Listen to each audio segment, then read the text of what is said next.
हर छोटे बड़े अपडेट के लिए सब्सक्राइब करें हापुड़ हलचल को और बेल आइकन दबाना ना भूलें। नमस्कार, आप देख रहे हैं हापुड़ हलचल और मैं हूं आपके साथ ललित। जनपद हापुड़ के थाना बाबूगढ़ क्षेत्र के केशामेश्वर महादेव मंदिर प्रांगण में शतचंडी महायज्ञ का शुभारंभ हुआ। इस महायज्ञ में भानपुरा पीठ शंकराचार्य स्वामी ज्ञानानंद शामिल होने के लिए पहुंचे। दर्जनों गांवों से आए लोगों द्वारा शतचंडी महायज्ञ का शुभारंभ हुआ। गुरु वंदना के साथ ब्रह्मलीन जगत गुरु शंकराचार्य स्वामी दिव्यानंद महाराज जी की आराधना के सनातन संस्कृति के अनुसार मंत्रोच्चारण के साथ पूजा अर्चना शुरू हुई। तत्पश्चात पीठाधीश्वर स्वामी ज्ञानानंद जी महाराज के पहुंचने पर उनका स्वागत सम्मान किया गया। माता की आरती कर सत्संगी पाठ का शुभारंभ किया गया। इस अवसर पर सभी भक्तों के बीच प्रसादी का वितरण भी किया गया। रामेश्वर महादेव मंदिर पर व्यवस्था संभाल रहे भक्त अमित ने बताया, गुप्त नवरात्रि आषाढ़ मास शुक्ल पक्ष से प्रारंभ हो रहे हैं। 11 जुलाई 2021 रविवार से 19 जुलाई सोमवार 2021 तक गुप्त नवरात्रि रहेंगे। त्रिपुर भैरवी माँ धूमावती, माता बगलामुखी, मातंगी और कमला देवी की पूजा करते हैं।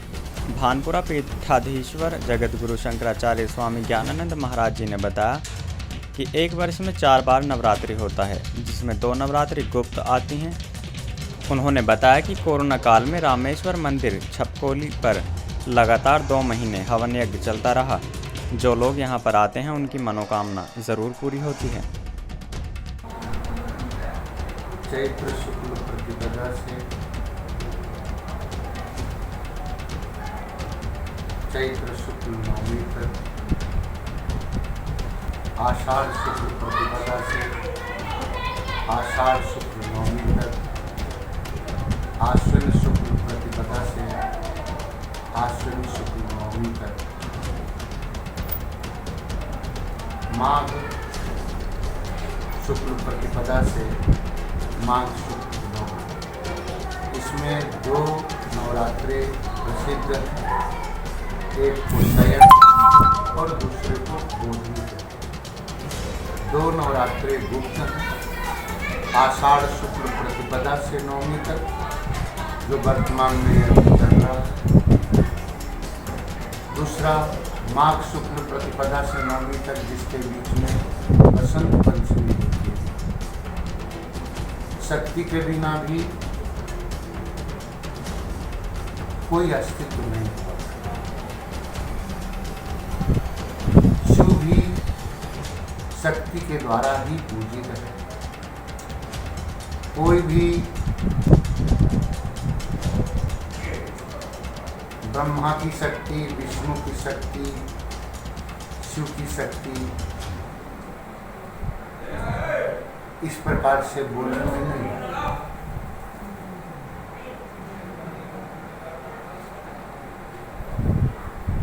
उसको शक्ति बोलते हैं। ये शक्ति का एक सनातनियों का आरोप भी है। इसलिए हमारे अंदर बुद्धि शक्ति, विद्या शक्ति, बल शक्ति, क्रिया शक्ति, अर्थ शक्ति, ज्ञान शक्ति अनेक प्रकार से कही। श्री ब्रह्मलीन श्रीमद् जगत गुरु शंकराचार्य पूज्य गुरुदेव स्वामी दिव्यानंद तीर्थ की ये तपस्थली है। प्रसिद्ध सिद्ध है। बहुत वर्षों से क्षेत्रीय श्रद्धालु पूज्य ब्रह्मलीन जगत गुरु शंकराचार्य जी का आशीर्वचन दर्शन प्राप्त करते रहे हैं। के समाधि ब्रह्मलीन होने के बाद उनके समाधिष्ठ यहाँ होने से निरंतर। गुरु जी, मैं जनता को सत्चंडी महायज्ञ के संबंध में जनता को शक्ति की आराधना करना चाहिए, जिससे अनेक प्रकार की यादियाँ व्याधियाँ शांत हुआ करती। ये जो पर्व है, क्योंकि ऋतुओं के परिवर्तन से भी प्रकृति के अनेक प्रकार के गुण दोष प्रकट हुआ करते हैं। इस समय ये वर्षा ऋतु आरंभ हुआ। वर्षा ऋतु में नए नए जीव और जंतु प्रकट होते हैं। जल में मलिनता आती है, उस जल की मलिनता को निवृत्त करने के लिए भी ये उपासनाओं के साधन है। जैसा गुरुजी देखा गया है कि यहाँ पर कोरोना काल में बराबर भक्ति का पाठ पढ़ा गया है, हवन वगैरह चलता रहा है, तो इस बारे में थोड़ा सा जानना चाहूँगा। कोरोना काल में भी यहाँ निरंतर सुंदरकांड, रामचरितमानस और यज्ञ संपन्न होता रहा, जिससे कि यहाँ की प्राकृतिक शक्ति संवर्धन बढ़ता रहे, लोगों को शारीरिक स्वास्थ्य, मानसिक सुख, आत्मिक आनंद, आध्यात्मिक लाभ प्राप्त हो। तो ये जनपद हापुड़ का सौभाग्य ही कहा जाएगा कि छपकोली ग्राम शिवनगरी जो मंदिर है, छपकोली मंदिर है, यहाँ पर लोग आते हैं और श्रद्धापूर्वक प्रसाद चढ़ाते हैं और मनोकामनाएं पूर्ण होती हैं। स्वाभाविक बिना किसी मनोरथ पूर्णता के इतने लोगों की उपस्थिति आप लोग देखते ही रहते हैं। यहाँ निरंतर सावन के महीने में बहुत बाहर के श्रद्धालु आते हैं। जनपद हापुड़ ही नहीं, मेरठ संभाग, गाजियाबाद, उत्तर प्रदेश ही नहीं, मध्य प्रदेश के, राजस्थान के, उत्तराखंड के और अनेक राज्यों के श्रद्धालु यहाँ गुरुदेव की तपस्थली होने के कारण आते हैं। गुरुजी, मैं जानना चाहूंगा कि जनता को इस सतचंडी महायज्ञ से क्या क्या लाभ प्राप्त हुए? बहुत लाभ है। सबसे पहले तो शारीरिक स्वास्थ्य, मैं दोबारा याद दिलाता हूँ, शारीरिक स्वास्थ्य के लिए, मानसिक सुख के लिए, आत्मिक आनंद के लिए, आध्यात्मिक उन्नति के लिए, कि शक्ति के बिना तो शिव का भी अस्तित्व नहीं होता। शक्ति बिना शिव सौ कहलाते।